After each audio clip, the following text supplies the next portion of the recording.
Chapter 3. And he entered into the synagogue again, and a man was there who had withered a hand.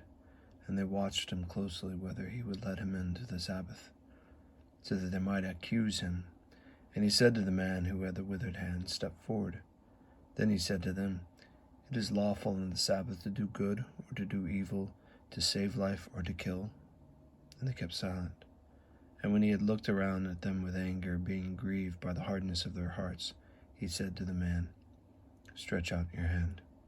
And he stretched it out, and his hand was restored as whole as the other.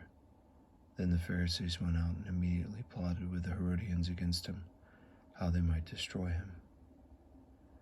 But Jesus withdrew his disciples to the sea, and a great multitude from Galilee followed him, and from Judea and Jerusalem and Idumea and beyond the Jordan, and those from Tyre and Sidon, a great multitude. When they heard how many things he was doing, he came to him.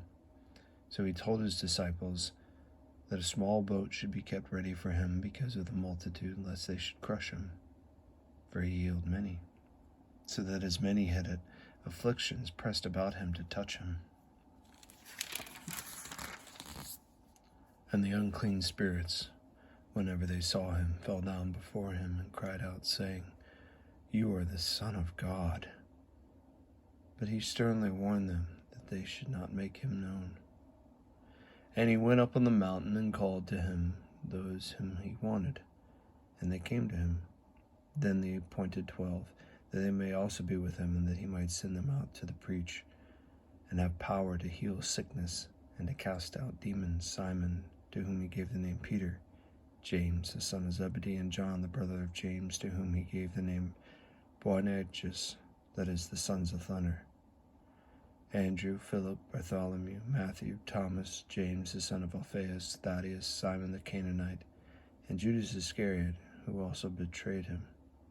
And they went into a house.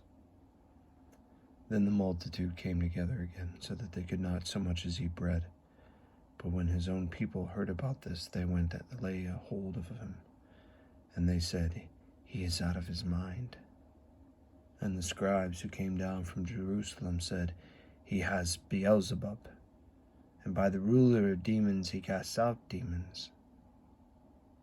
So he called to himself and said to them in parables, "How can Satan drive out Satan?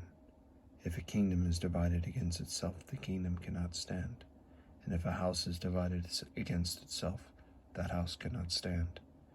And if Satan has risen up against himself and is divided, he cannot stand, but has an end. No one can enter a strong man's house and plunder his goods, unless he first binds the strong man, and then he will plunder his house. Assuredly, I say to you, all sins will be forgiven the sons of men, but whatever blasphemies they utter, by he who has blasphemies against the Holy Spirit never has forgiveness, but is subject to eternal condemnation, because they said, 'He has an unclean spirit.'" Then his brothers and his mother came, and standing outside they sent him, calling him. And a multitude was sitting around him, and they said to him, "Look, your mother and your brothers are outside seeking you." But he answered them, saying, "Who is my mother or my brothers?" And he looked around in a circle, and those who sat about him, and said, "Here are my mother and my brothers. For whoever does the will of God is my brother, my sister, and my mother."